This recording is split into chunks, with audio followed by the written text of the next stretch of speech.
সকলের শরীরের প্রয়োজনের অতিরিক্ত রক্ত থাকে। নির্দিষ্ট সময় পর পর মানুষের শরীরের রক্ত নষ্ট হয়ে যায়, তাই রক্তদান করলে কোনো সমস্যা হয় না। আগরতলা পুর নিগমের ৩৯ নং ওয়ার্ডের উদ্যোগে আয়োজিত রক্তদান শিবিরের উদ্বোধন করে এই কথা বলেন মুখ্যমন্ত্রী ডাক্তার মানিক সাহা।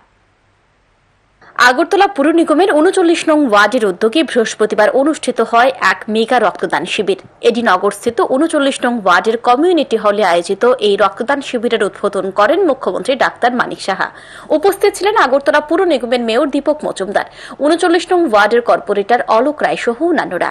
এদিনের রক্তদান শিবিরের উদ্বোধনী অনুষ্ঠানে বক্তব্য রাখতে গিয়ে মুখ্যমন্ত্রী বলেন, রক্তদানের বিষয়ে সকলকে সজাগ থাকতে হবে, কারণ রক্তের বিকল্প নেই।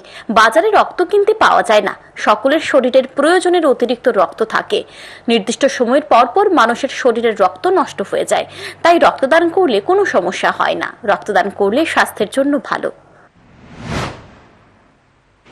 তো এই অ্যাওয়ারনেসটা আমাদের থাকতে হবে যে রক্ত দিলে নিজের শরীরের জন্য ভালো, কারণ যখন রক্ত দেওয়া হয় সাথে সাথে কিন্তু রিজুভিনেট হয় নিজের শরীরের মধ্যে, আবার নতুন করে যে রক্ত তৈরি হওয়ার ক্ষেত্রে শরীরের মধ্যে রিজুভিনেট হয়, তো সেটা শরীরের জন্য ভালো। আর যারা রক্ত দিতে যায় তাদেরও কিন্তু পরীক্ষা নিরীক্ষা হয়ে যায়। এক ইউনিট রক্ত দিয়ে 4 জন মুমূর্ষু রোগীকে বাঁচানো সম্ভব। রক্তদানের ফলে রক্তদাতার মধ্যে একটা ঐশ্বরিক অনুভব আসে। রক্তগ্রহীতার মধ্যেও এই ভাবনা আসে বলে জানান মুখ্যমন্ত্রী এদিন সকলকে রক্তদানে এগিয়ে আসার আহ্বান জানান। রক্তদান শিবিরে এদিন বহু রক্তদাতা স্বেচ্ছায় উৎসাহের সাথে রক্তদান করেন।